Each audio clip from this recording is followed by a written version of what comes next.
We are in the midst of the greatest economic breakdown crisis civilization has ever known.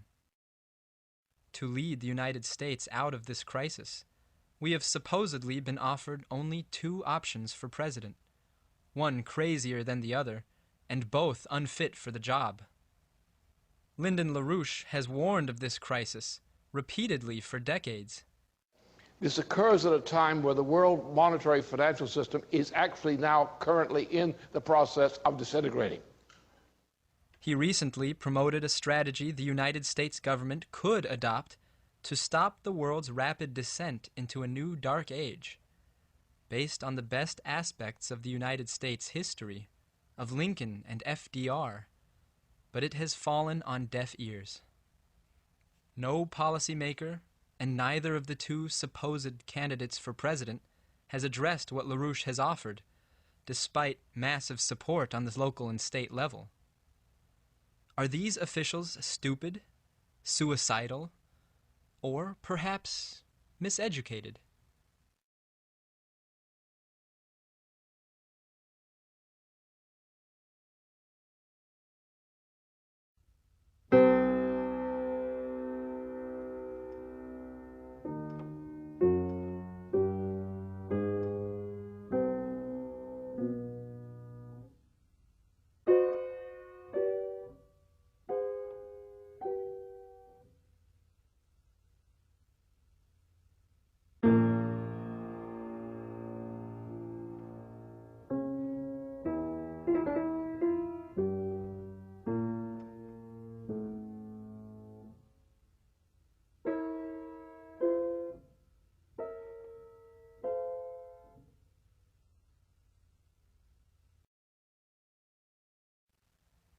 To begin, let us ask a most pertinent question. What is the Harvard Yard? This is the story behind the murder of the American intellectual tradition. Perhaps it is buried at Harvard University. Harvard is in typical, I've lived in that vicinity, knew a lot of Harvard contacts, and some of them were actually quite intelligent in those days. I would despair of finding that kind of intelligence that I saw 40, 50 years ago in that area anymore. The real mission of the United States, as stated in the preamble of the Constitution, is the development of the individual and the improvement of life for all. In other words, the defense of the general welfare. From its inception, its universities were meant to promote the truth, and thus to be the first line of defense against the British Empire's degraded view of man.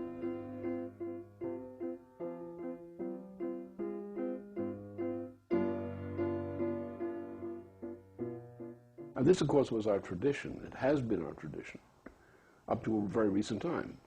Look at our universities. Of what became our universities, beginning with Harvard University, which one time was a great university, the first and more important one in North America, but that had bad times too. Harvard's history in relation to this mission is a tangled web woven across the decades preceding the Revolutionary War until the present day. When Harvard, the first college of the colonies, was founded, and came under the leadership of Increase Mather as its president, it was a great defender of what is rightly called the American intellectual tradition, which generated the conceptions of our country's founding documents. But Mather was displaced, as was the curriculum he advocated, and the university came to serve a mixed purpose during the Revolution itself, often acting as a hub for British and Tory actions against the Patriots, despite the number of revolutionary leaders who stepped forth from its brick buildings. We had other universities were started. We had some of the greatest science in the world was practiced here. For example, Benjamin Franklin was actually a leading scientist of the world in his lifetime. His great-grandson, Alexander Dallas Bates, is typical in the 19th century of the continuity of that. It was from the United States that the greatest transformation of European civilization occurred in the late 19th century. Our victory over the British Confederacy inspired Europe, including the case of Bismarck, the case of Russia, these things. We were a source of it. In the early 1800s, Harvard became the epicenter for the treason faction, the brazenly British allied perpetrators of multiple attempts to destroy the United States as a nation. Through the promotion of internal unrest, or even civil war, this faction enthusiastically vied for a role as imperial junior partner to the British Empire, run by the British East India Company. All through this point, the empire interest in Europe, especially the British or the Anglo-Dutch liberal interest, has always been determined to destroy us. Not because we were people, but because we represented a threat to the empire. Our republican system, our sovereign nation state, and our devotion to science and culture. Well, the British said, corrupt them, destroy them, do everything possible to corrupt this thing. And they tried to destroy us with slavery. It didn't work. Then they said, we're going to destroy the whole world to get rid of this American influence, which threatens the empire. And that's not the British people. They certainly don't get much benefit out of this process. But it's from this Anglo-Dutch oligarchy, which continues this oligarchical tradition. They hate science. They hate the idea that ordinary people will have a scientific education, that the ordinary people will have a classical cultural civilization. At moments, great leaders, fighters for humanity, have graduated from Harvard. But, unfortunately, Harvard has more often produced pestilential harbingers of mankind's doom. Even in my lifetime, which is extended somewhat, from the time I returned from war to the present, there has been a progressive degeneration of the culture and of the universities of the United States. I complained about them when I was young, returning from the war. I always fought this educational system.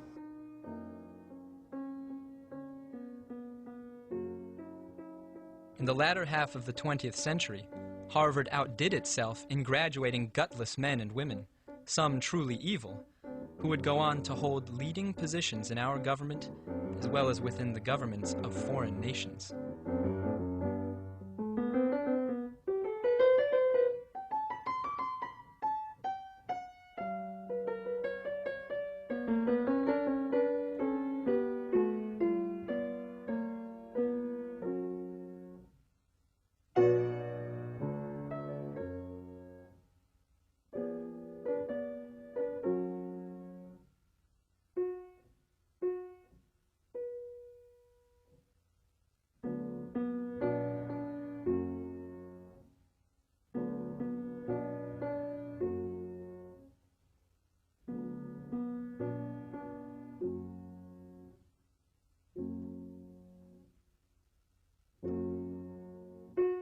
Through its crooked history, Harvard has, at key moments, been a tool of the good, having once chosen to champion the American system against empire. However, it has been consciously deployed to destroy the patriotic tradition and mission of the United States. The influence of H.G. Wells inside the prestigious institutions of our country, such as the case of former Secretary of State Madeleine Albright, who professed herself to be a loyal member of the H.G. Wells Society, typifies the manner in which British intelligence has acted to subvert our republic by taking over our institutions and making the defenders of the inalienable rights of man into accomplices in their eradication. But what I see is no longer a corrupted educational system. I see now a cult, an evil cult, which has no interest. We have no industry anymore. We don't have scientists anymore, or just a few of them. We couldn't staff the projects that we were staffing 20 years ago. We don't have the people. We don't have the brains anymore. So therefore, the problem is the universities have become instruments of our intellectual destruction when they should have been, as they were set up to be in large part, typically American. We were to develop our capabilities for changing the world, for the benefit of the world as a whole, not to create an empire. That's the problem. Why did we allow our premier intellectual defense to become a tool of our enemies?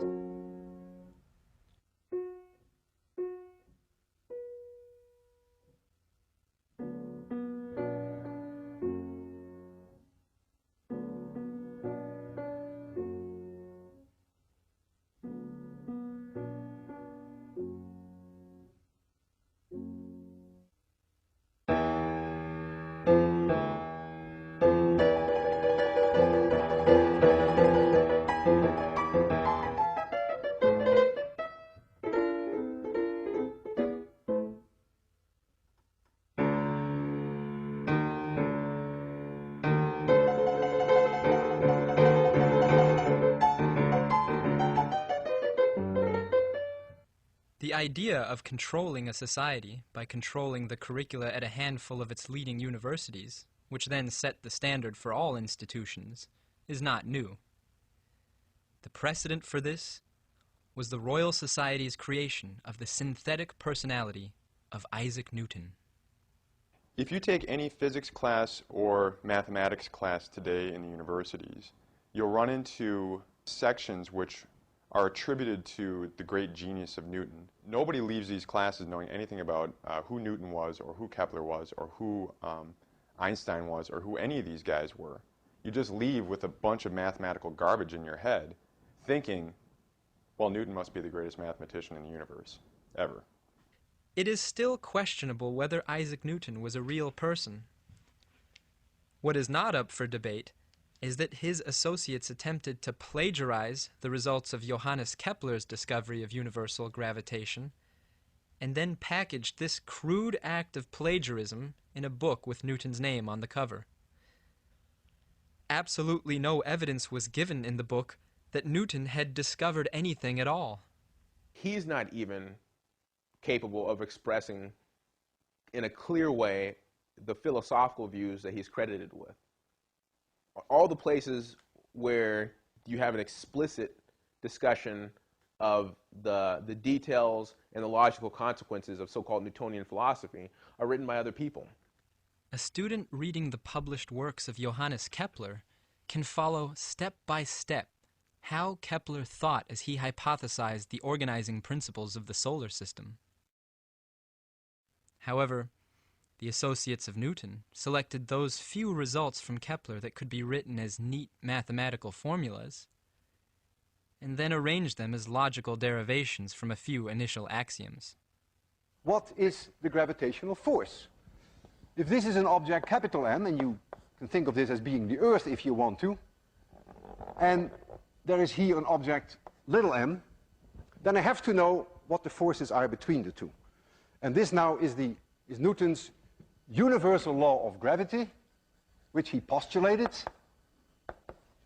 Universal law of gravity.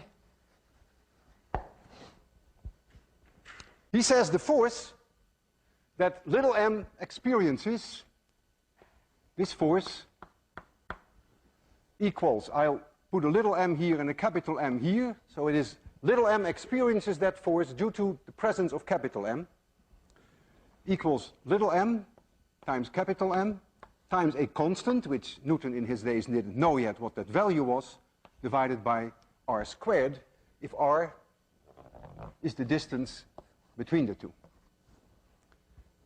Read the letters of Newton's contemporary, John Flamsteed. Flamsteed is a real scientist in the model of Kepler, and he is interested about the inverse square law. And he's had some discussions with Newton about it, and he points out the people who become, who just wet their pants over it.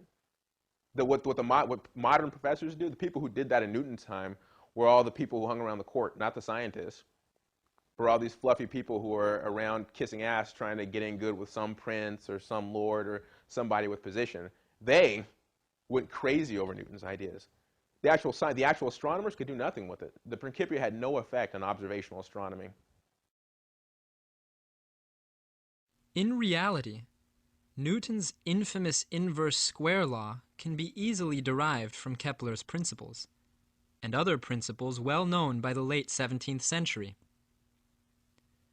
In 1618, Kepler discovered his so-called harmonic, sesquialterate law, which states that the ratio of two individual planets' years squared is always equal to the ratio of those two planets' mean distances from the Sun cubed. This principle, which yokes all planets to the same system, can be stated in another way. The ratio of any planet's mean distance from the Sun cubed to its orbital period squared is the same for all planets in the solar system. Later, Christian Huygens, a follower of Kepler, discovered the principles of infinitesimal changes in rotational velocity, which he called centripetal acceleration. Newton's handlers simply plagiarized these two discoveries as math formulas and derived Newton's inverse square force law from them.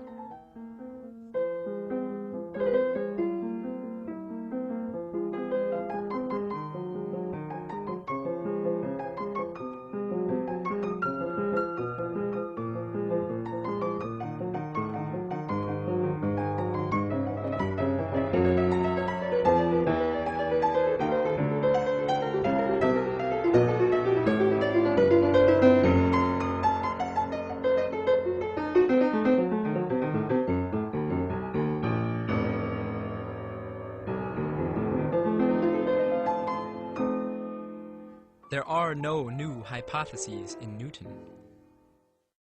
The so-called consequences of his work, this idea of the belief in an absolute space, the belief in an absolute time, the belief in action at a distance through gravitation, what's represented mathematically in his inverse square laws, all stem from a form of religious belief that he tried to cover up with his adage, I don't make hypotheses.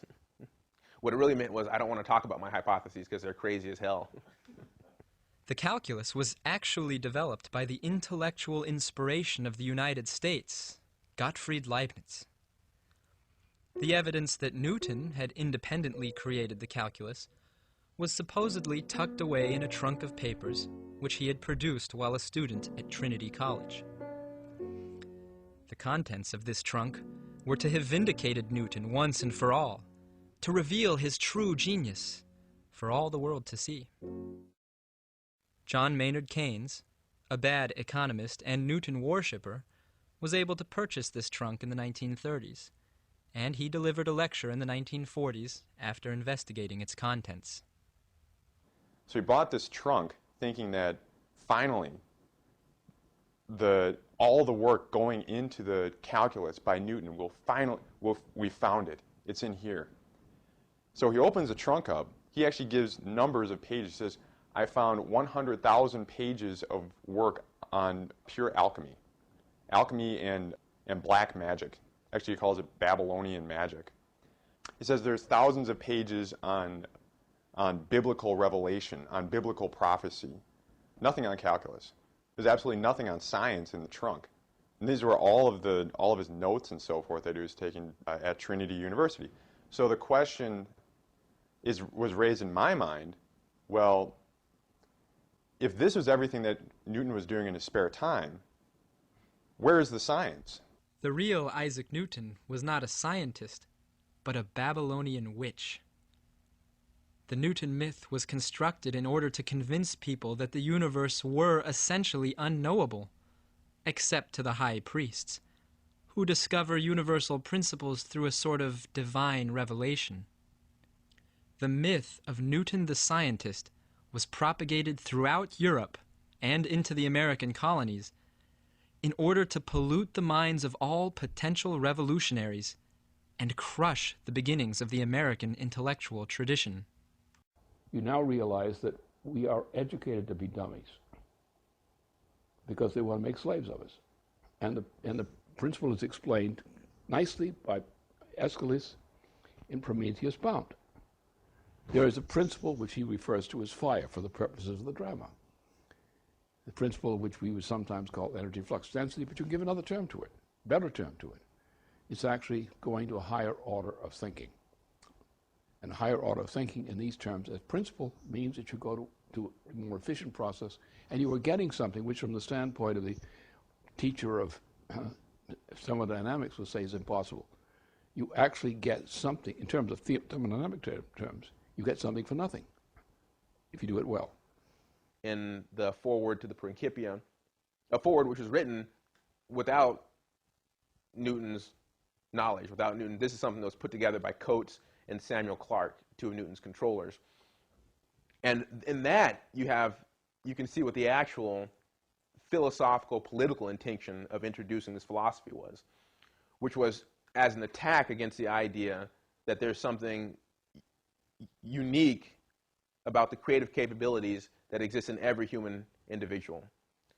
An attack on the idea that human beings, as a species, as a whole, each and every one of us, have the capacity to understand how the universe was created. They wanted to attack that idea of knowability and introduce an oligarchical idea that you have a handful of people who've got direct access to special knowledge through some sort of revelation, and they govern things, and the rest of you are peasants who should shut up. And that's a consequence of Newton's philosophical outlook.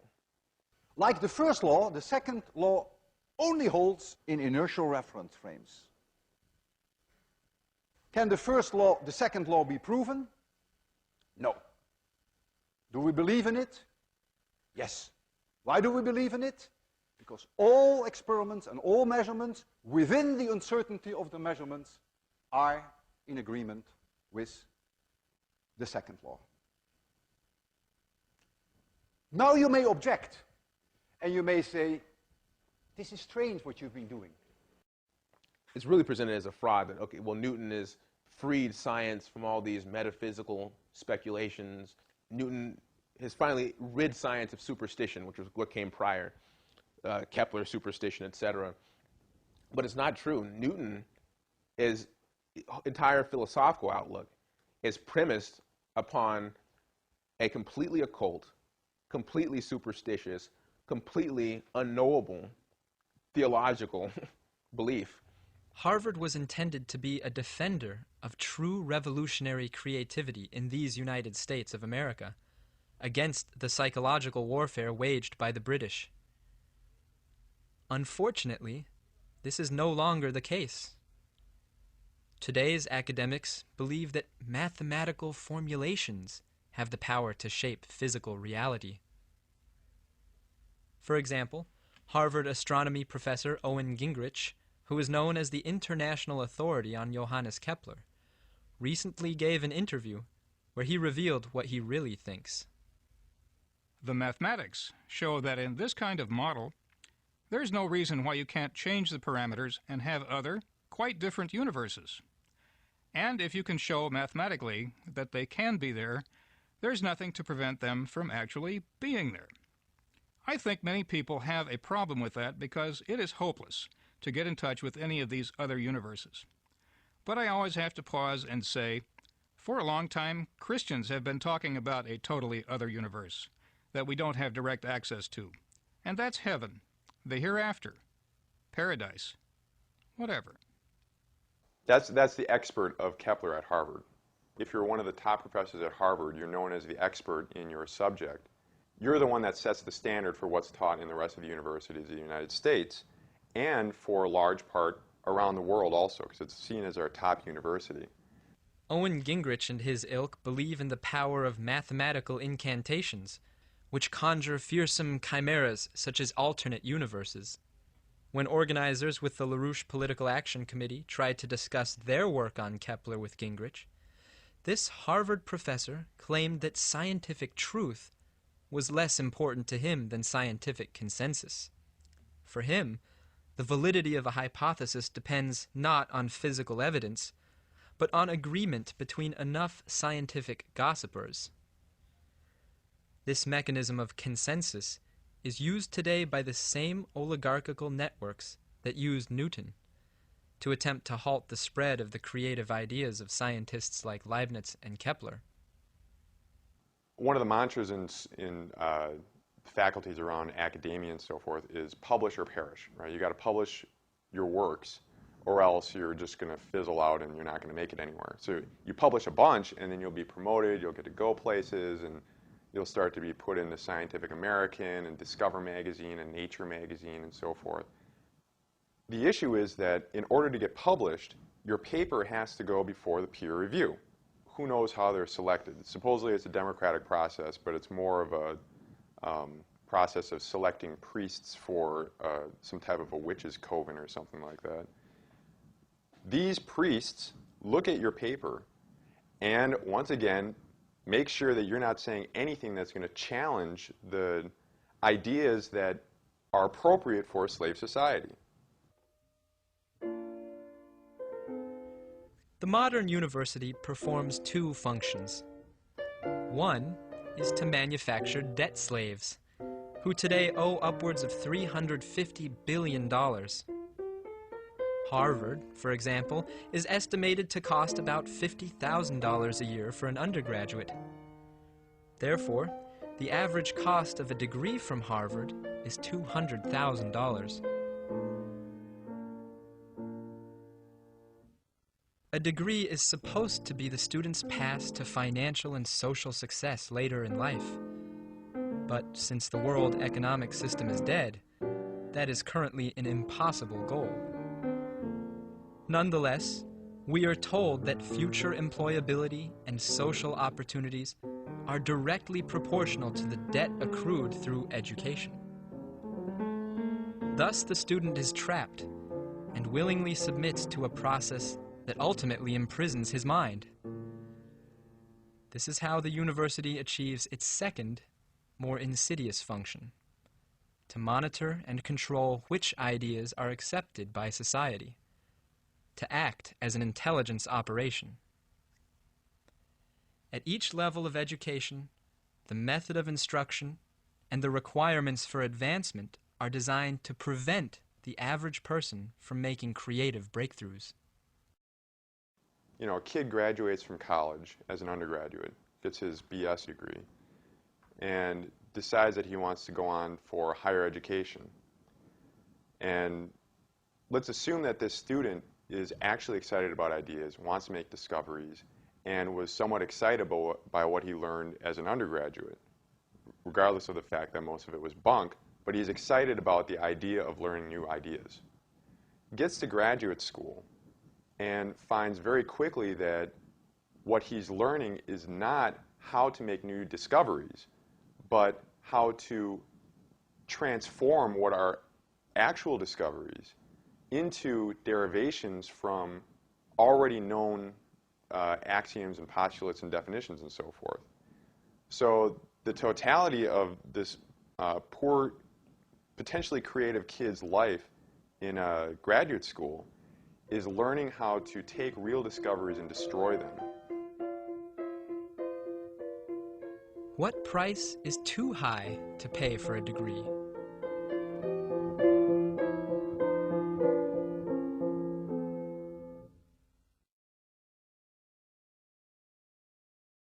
Around the 2000 presidential election, many young people began to realize they were a no-future generation. A number of them took an interest in the LaRouche campaign's intervention into the insane presidential election. They realized that the questions of policy and politics were really epistemological questions that their prior educations had not prepared them to answer.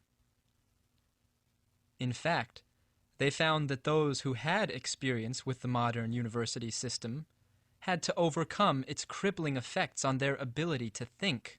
It became clear after coming around, especially after trying to read a single paper by Lyndon LaRouche, that the education that we've been given, that we were getting on the universities, was not adequate to discuss basic topics that are necessary to further human society, basic topics for economics.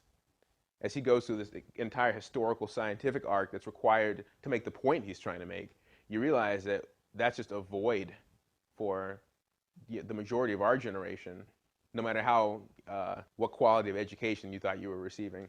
These young people were confronted with the realization that their schooling wasn't merely inadequate, but that it had been fundamentally unsound.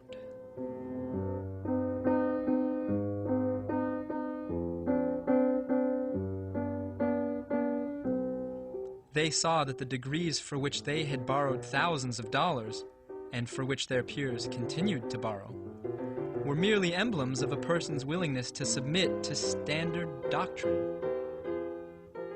They saw that the modern university system is a racket, that higher education does not wish to create seekers after truth, but to kill the truth, whether in the sciences, where the claim of empirical veracity and mathematical rigor masks what amounts to occult belief, or in the humanities, where a department like cultural anthropology could exist when the main idea from the department was that there is no truth.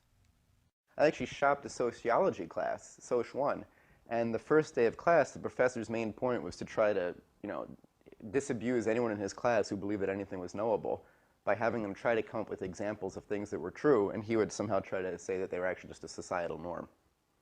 So it's a little bit beyond me why anyone would want to pay someone to teach them who maintains that there is no truth. With only the barest minimum on which to rely from their former educations, these young people found themselves in a challenging situation. Well, so we are stuck having to build an educational process up from scratch. And you don't realize you've got all these artifacts left over from how you thought about things like history, the way it was promoted in elementary school, high school to university. For example, let's take all the people who believe in Euclidean geometry and who carry that belief in some form or other into present time. Because of that belief, which they had to adhere to get their degree, they have a factor of incompetence. I lack that incompetence. So, relying on LaRouche's insight, they began to uncover what their formal educations had buried. The model for how to understand, how to know that something is true when you see it, is Plato, is in the Plato dialogues.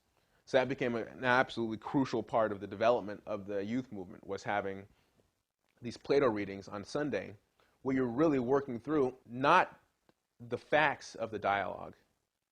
You're not trying to get to some conclusion of the dialogue. If you wanted a conclusion, he would have written a treatise. You would have had the treatises of Plato. But instead, you've got the Platonic dialogues, because what you want to learn is the process of reaching truth, of attaining something that's true. And really the most important part of that is the process of sifting through bullshit. How do you decide what you're going to throw out and what you're not going to keep? And if you do that enough, you'll start to zero in on what it is you want to keep. A real education is based on re-experiencing the acts of discovery of the greatest thinkers, rather than learning rules or formulas. Young researchers with the LaRouche Pack worked for years to uncover the true inner history of science, going through their findings at classes and weekend seminars. They became the living center of the American intellectual tradition and came to embody what universities ought to be.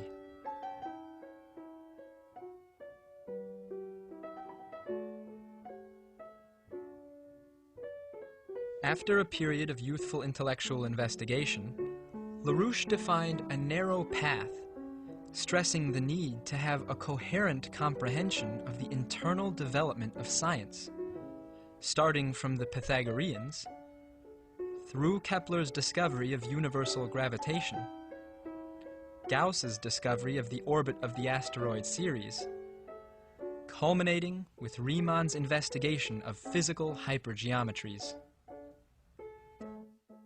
And so these young people set off, beginning with Johannes Kepler's major works, aided by websites, translations, animations, and documents produced by small advanced research teams.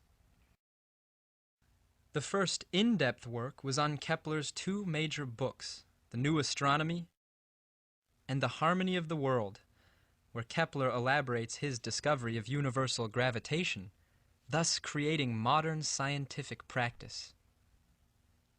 His unanswered questions provoked the future discoveries of such scientists as Leibniz, in the case of the physical integral calculus, and Gauss on the subject of elliptical functions. This website is the most thorough pedagogical material ever made for understanding Kepler's works.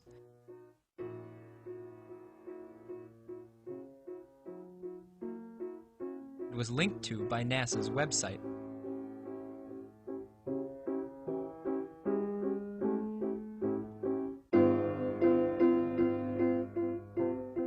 As we were proceeding in doing this, all of a sudden here comes this mannequin website called Kepler'sDiscovery.com, which attempts to do exactly what we did.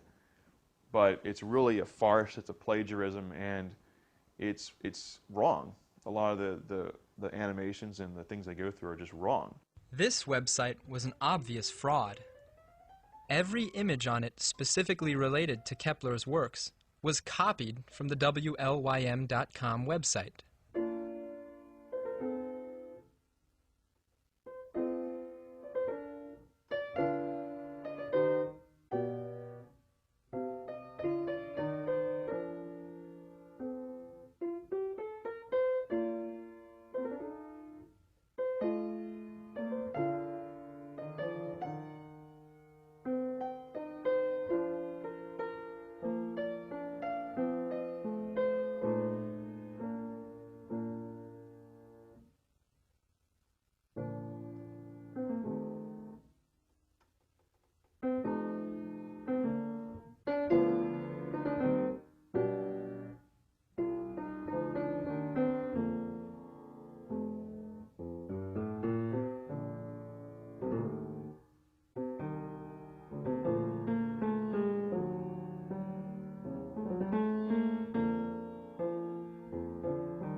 and the copy was not even competent.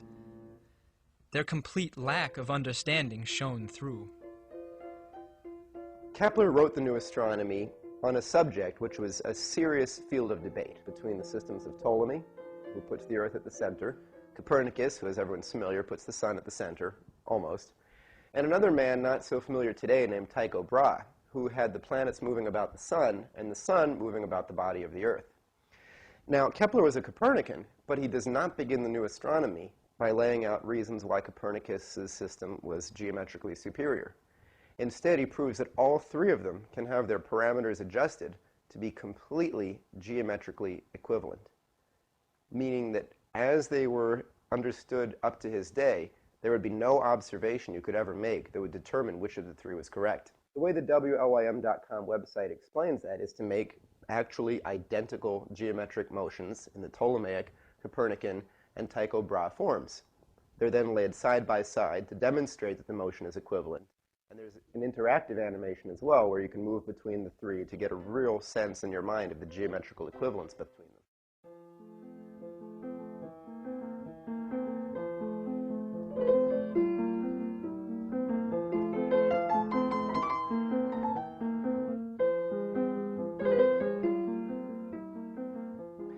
Kepler's Discovery.com really screwed this one up. This is one of their biggest mistakes.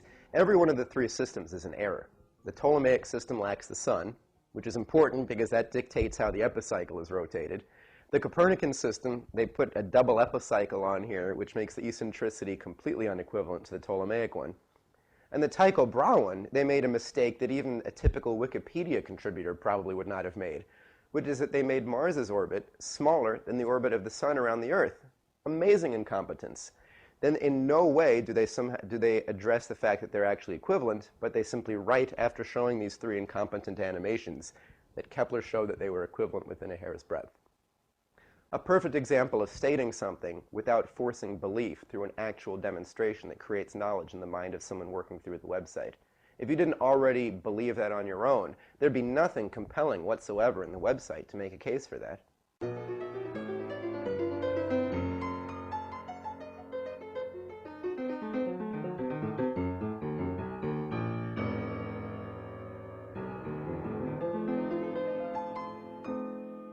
The trouble of finding out where a planet is located is that the Earth's motion also affects where the planet appears to be. So at certain times when the Earth, Sun, and the planet, such as Mars, are all in a line, you're able to observe Mars and it's in the same position as the Sun would have seen it. These observations were known as oppositions. Now, if you have enough of these, you can start to piece together what the orbit looks like from the Sun's point of view. Kepler's predecessors, when doing this, all realized that the planet's speeds increase and decrease, not just from the standpoint of us on a moving Earth, but also that the planets actually do change their speeds. The way they had all explained this is through the use of what they called an equant, which is an imaginary point, a geometrical point, nothing exists there, but around this point the planets move at a constant angular speed. Since the point isn't at the center of the orbit, it means that the planets actually speed up and slow down according to this equant. So what Kepler did was he made a model that he called his vicarious hypothesis. He called it vicarious because he didn't believe that a geometric point actually caused motion. He believed that the sun was the cause of the motion of the planets. But in order to open people's minds up to that possibility, he had to show why all of his predecessors were necessarily wrong. So what he did was he made a model with their method, but doing a better job than any of them had. One of the key steps in doing this was to not make a geometric assumption that his predecessors had made. For example, Copernicus said that you have the sun, you have the center of Mars's orbit, and you have the equant. They're all on a line, and the center of Mars's orbit must lie directly between the sun and the equant. If you make that assumption, three measurements made at opposition are enough to determine the parameters of the orbit and make a model. Kepler did not make that assumption. He assumed that the center of Mars's orbit could lie anywhere on the line between the sun and the equant. And therefore, to determine a specific model, he had to use 4 observations instead of 3. And it made for a lot more work. He basically had to adjust the parameters until the model fit exactly as it could. It was an incredible success. With his model, he was correct within observational accuracy for all of the observations of Mars. However, it incorporated a distance between the Sun and the center of Mars's orbit that was not in accord with actual measurements of Mars's distance from the Sun. When he made that correction, then the model no longer accurately predicted where Mars would be. So the fact that this error was inescapable meant not that Kepler hadn't done a good enough job making his model, but that the method for making the model was itself fundamentally flawed. This creates an actual sensation in the mind of the idea and the foundations of astronomy actually themselves being wrong, and forces the reader of this book to be open to the idea of something else causing the motions. This opened the way to an astronomy based on causes, a physical astronomy, a new astronomy. On their webpage, they had to explain why Kepler used 4 observations to make his vicarious hypothesis. They say that he used 3 observations, because 3 points make a circle, and they used a 4th for good measure.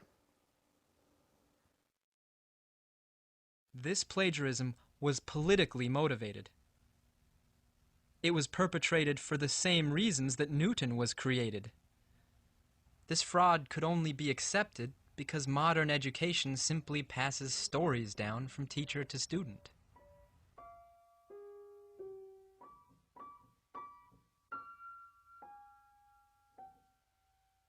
When we learned the Pythagorean theorem, I remember that one girl in the class had raised her hand and asked the teacher how he knew it was true.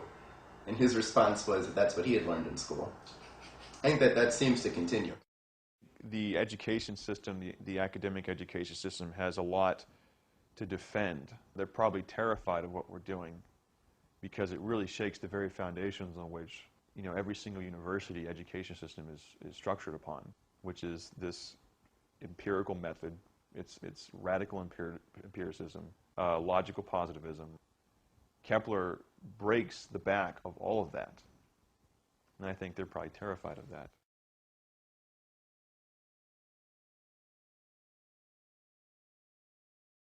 Kepler had always known that the universe was harmonic because it was knowable to the mind of man. God, like one of our own architects, approached the task of constructing the universe with order and pattern, and laid out the individual parts accordingly, as if it were not art which imitated nature, but God himself had looked to the mode of building of man who was to be. From the publication of the Mysterium Cosmographicum when he was 25 years old, until the end of his life, this idea guided him. He recognized that he was continuing on the path of the Pythagoreans, completing what they had left unfinished. He knew that they had conceived the sun to be at the center of the solar system, and supposed that they had also shared his hypothesis that the relationships between the nested platonic solids determined the distances of the planets from one another. He really never gave up on this idea of the interposition of the solids in the planetary system. Although he advanced upon it, he still held on to the idea that this was a necessary part in the development of the orbits of the solar system. He also had a number of other hypotheses about the organization of the solar system at that time before getting the advanced status. When Kepler got Tycho Brahe's data for the observations of Mars, he was able to discover the organizing principles for a single orbit. He first hypothesized that each planet, including the Earth, traverses its path according to equal areas swept out in equal times. He then considered the true cause of the planet's motions towards and away from the Sun, and determined that an elliptical orbit would satisfy the physical conditions. With the problem of the single orbit solved, entirely new questions were raised. But this still didn't answer the question of why the particular ellipses had the eccentricities that they did. Out of an array of an infinite amount of elliptical orbits that could possibly exist in the solar system, there was only particular cases that actually did exist. So why was that the case? In seeking to solve the unanswered questions about the planet's motions, including the cause of their eccentricities, Kepler left the domain of visible space and explored the domain of audible space, the realm of music, which the Pythagoreans thought of as the underlying fabric of the universe.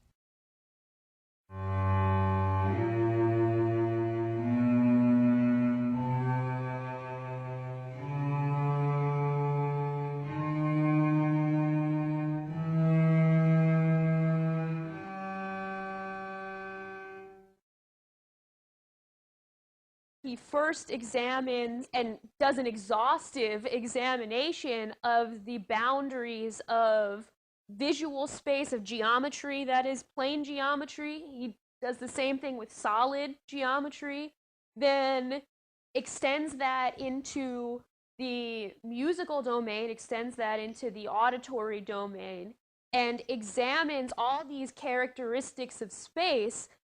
He then takes you from the standpoint of an observer on the sun and actually constructs the entire solar system based upon those principles.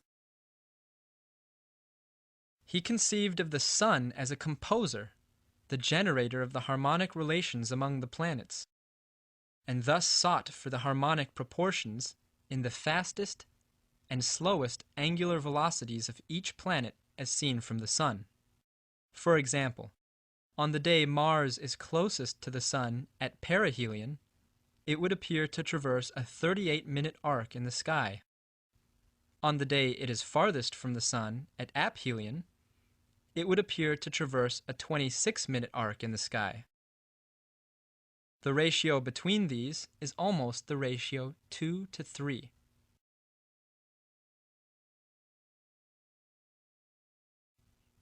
When a vibrating string is divided into thirds, and 2/3 of it is plucked, it makes the harmonic interval of a fifth with the whole string.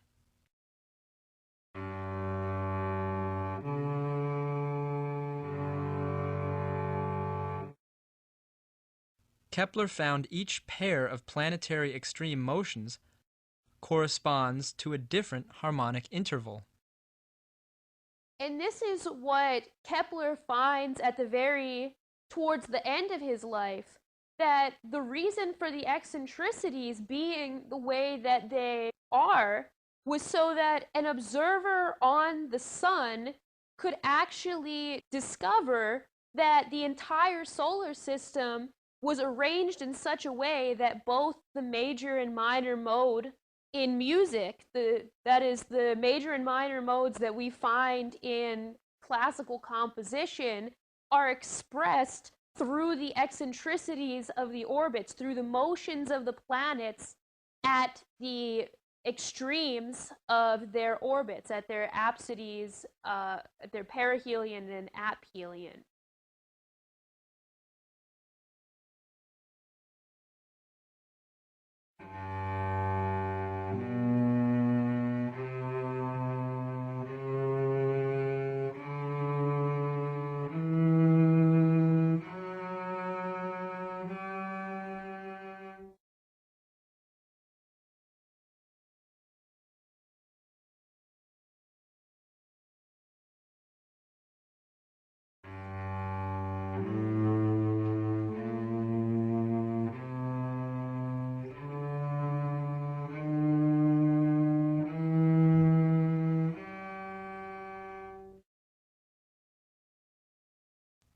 While the eye perceived that the proportions of visible space were analogous to the distances of the planets from each other, the ear perceived that the relationships of audible space were analogous to the speeds of the planets.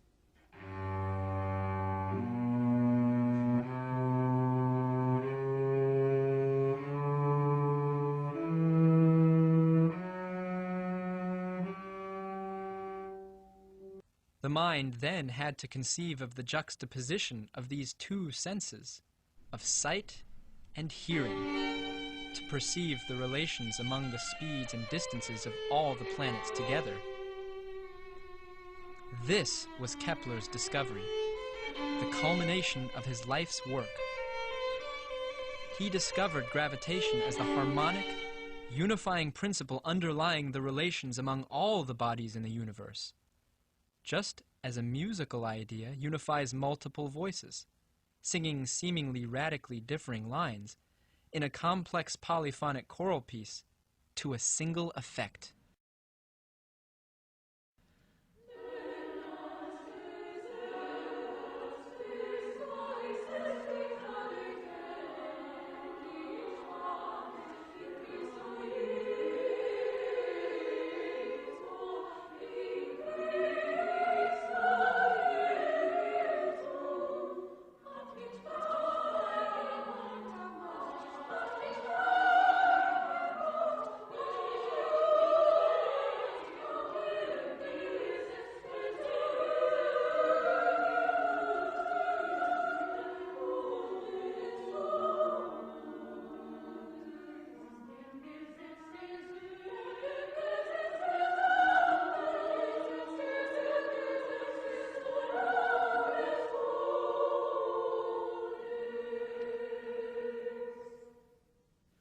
Although Kepler was willing to discard any of his assumptions, the one thing he held on to was that the Creator's universe is knowable to the mind of man. The student studying Kepler can't help but be inspired. Kepler's work throughout the course of his life had been a continuous development of what was his idea of man's place in the universe. That he started with the bold assumption that mankind was able to discover principles that were utilized by the Creator in the act of creating the universe. And that based upon this ability of discovering these principles, we could then employ similar principles to better the society, better the living conditions of those around us and into the future. As our founding fathers knew, people who are inspired by the power of their own minds will not allow themselves to be enslaved. Thus, the British Empire spared no effort in their attempt to wipe out the significance of Kepler and his intellectual followers. Before I joined the LaRouche movement, in one of my math classes in college, when I was deciding to go to graduate school, one of my teachers, in answer to a question of how did Gauss make his discoveries, the professor said, "Oh, well, you can't know that. Nobody knows how Gauss made his discoveries. It looks like he already had the idea in his head. Nobody knows what he was thinking. So we just have all these formulas that we have to play with." So after I joined the movement, I started to look into Gauss, and his mind is indeed knowable. What's said today about his discovery of the orbit of Ceres, which was a discovery that just took Europe by storm because nobody could figure out this orbit. Gauss came out of the blue. He was this young 20-something kid who just trumped all the astronomers of Europe and showed that essentially their methods weren't working, and his was. What's said today in explanation, because the question still exists, how did Gauss discover the orbit of Ceres? What's said today is that he used his method of least squares, which is a method of reducing errors. What we found is that this explanation is bunk. It's a cowardly explanation. It's an explanation by a priesthood who's afraid of people understanding how Gauss really thought, which is not Newtonian, it's anti-Euclidean, it's Keplerian. How Gauss really discovered the orbit of Ceres is the same way that Kepler discovered how the entire solar system functions. Gauss used the method of harmonics to discover Ceres. Are the claims we are making here esoteric knowledge? Secrets hidden where they can't be found?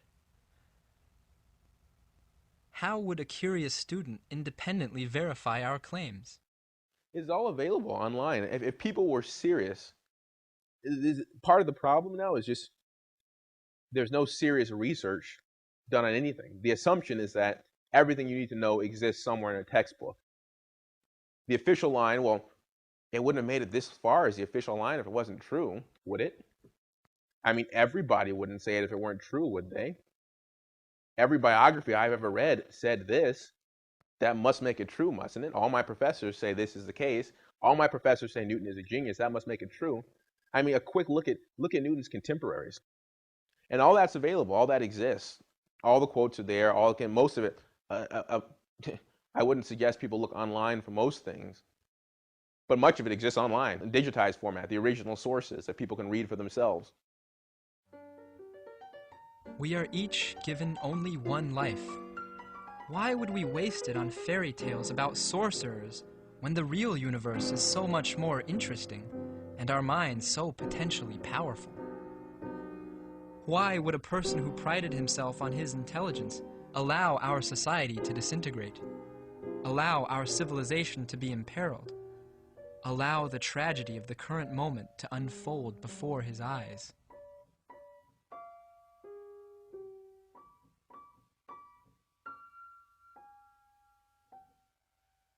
The professors today are exactly like the courtiers in Newton's time. They exist not for the promotion of scientific truth. They exist to jockey for position. They're trying to get in good with an establishment. They're trying to kiss ass. They recognize that their position depends on them towing this line. So why would they want to look up the actual facts of the matter and discuss that? Wouldn't that just make their life more difficult?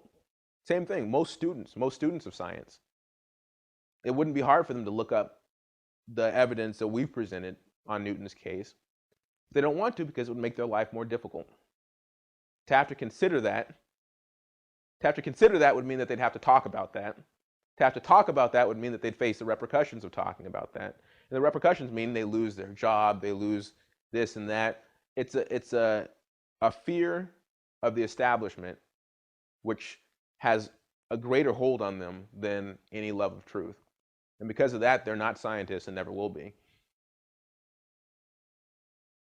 What would happen if the pagan worshippers of Isaac Newton were cured?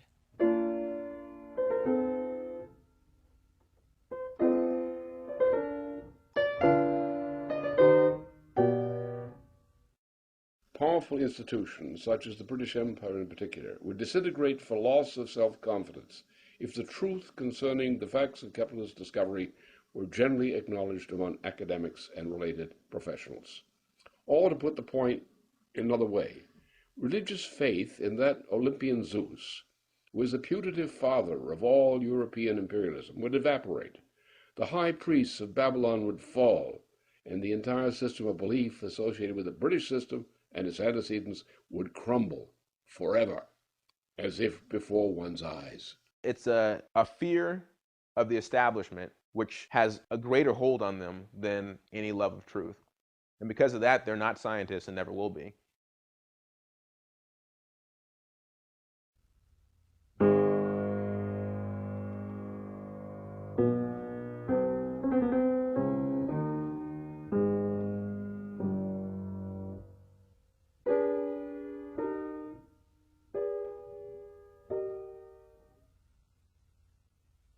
Well, one of the things that we've been able to reveal is the real nature of the Harvard Yard.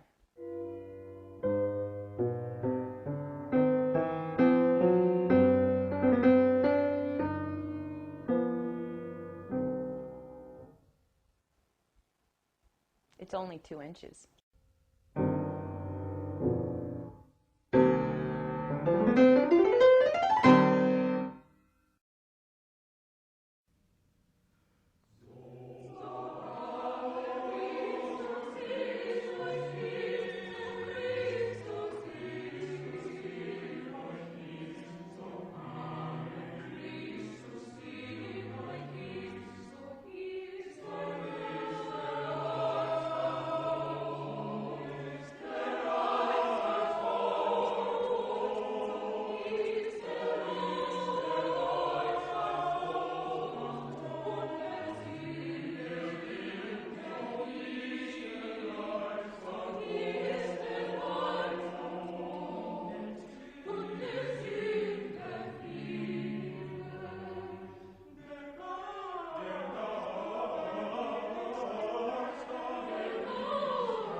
The universe is inherently creative.